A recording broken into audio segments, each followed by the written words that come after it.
Here's Linda sharing God's heart. Hello, everyone. While summarizing Psalm 91, I wanted to look at how it defines the roles that the Lord and mankind play in having a successful and functioning relationship. There are also beautiful promises that we can hold on to. We see what role God plays in this relationship that He has with us, and it's actually so exciting. So we see that God delivers us from the bait layer and from destruction. He also delivers us in a rescue mission and defends us. And then we also see He delivers us from dangers and strengthens and encourages us to join Him in the fight to enforce His victory. Then we see God protects us, and He insulates us and also protects us when there is destruction all around us. God shows us how He recompenses the wicked, and He shows us His salvation. God also commissions the angels to protect us and shield us against attacks that come from hard-hearted, insensitive people, or even broken-hearted people who don't know any better when they lash out at us. God answers us when we call, and He is with us in trouble.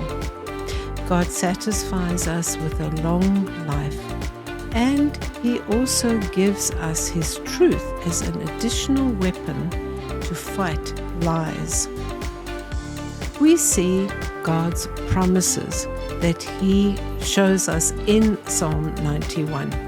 These are powerful words to believe and to rely on.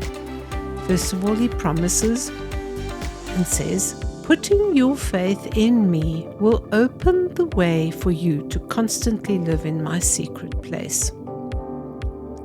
God promises and says, "I will comfort, console, and protect you." Knowing my truth protects and frees you. Another promise God makes, He says, "I will either make a way of escape for you, or I will insulate you during calamity." He promises and says, "In my place of refuge, nothing evil can penetrate my protective shield." God promises and says, "I strengthen and encourage you to overcome each challenge you face. I lead you in triumph. No one and no thing can defeat me. I am the same winner as I always have been, yesterday, today, and forever. In me, you are on the winning team." We see what our role should be in this relationship with God, and basically sums up and says, stay focused on Him so that I can hear Him and trust Him enough to obey Him. Firstly, I need to choose to stay close enough to God so that I can abide under His shadow. Then I need to believe and say who my God is to me. I trust my God to be my refuge and my fortress.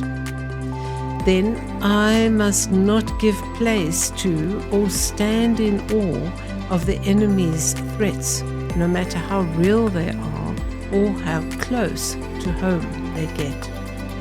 Then I need to stand still whilst the enemy falls around me and watch the wicked and unrepentant get their just payment from God.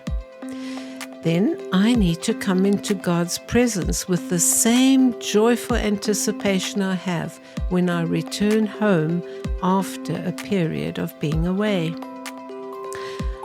I need to know that I must walk in obedient submission to God, thus enabling Him to protect me. My role is also to play my part in enforcing the victory Jesus gained for me when the enemy attacks me. Then my role is also to target God's heart as I direct my love to Him, and in so doing, I get to know Him more and more. And lastly, my role in this relationship is that I need to call on the Lord.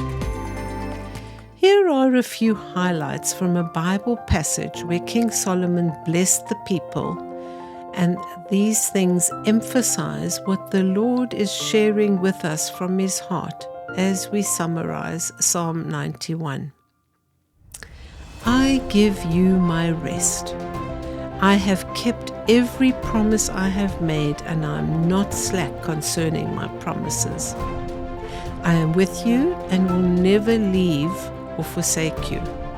I am inclining your heart to me so that you can walk in all my ways. I hear you when you pray. May all the peoples of the earth know that I am the Lord, and I am the true and living God, and that there is no other.